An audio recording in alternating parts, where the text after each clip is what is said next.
ምን ዋላችሁ የአርሰናል ቤተሰቦች? የጨዋታ ቀን ነው ዛሬ። ቶተናም ይገለባል።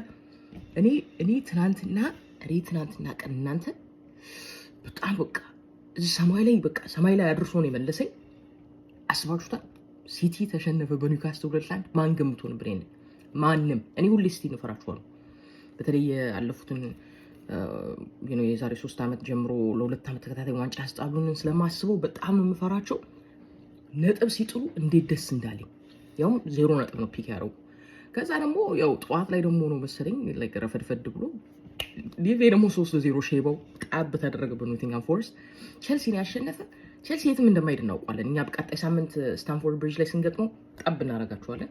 ግን አንድ ነገር ልንገራችሁ አርሰናል ቤተሰቦች፣ አንድ ነገር የሚያስፈራኝ የቼልሲ፣ የሲቲ፣ የቶተናም፣ የሊቨርፑል ደጋፊ አንድ ላይ ሊቋጥሩብን ሆኖ ወገን አንድ ላይ።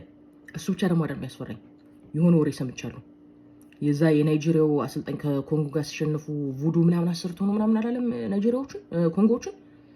እኔ ዝም ሳስበው ሊቨርፑል ምናምን ተሰባስበው ቡዱ ሊያሰሩበት ነው። በቃ ቶተናም እንዳይገባበት ቡዱ ሊያሰሩት ነው። በጣጥሷለን ቡዱ ምናምን እኛ ጋር ምንም ጣጣ የለብንም። ብቻ ዛሬ እንቀጠቅጣችኋለን። 3-0 ነው የምንገምተኝ። 3-0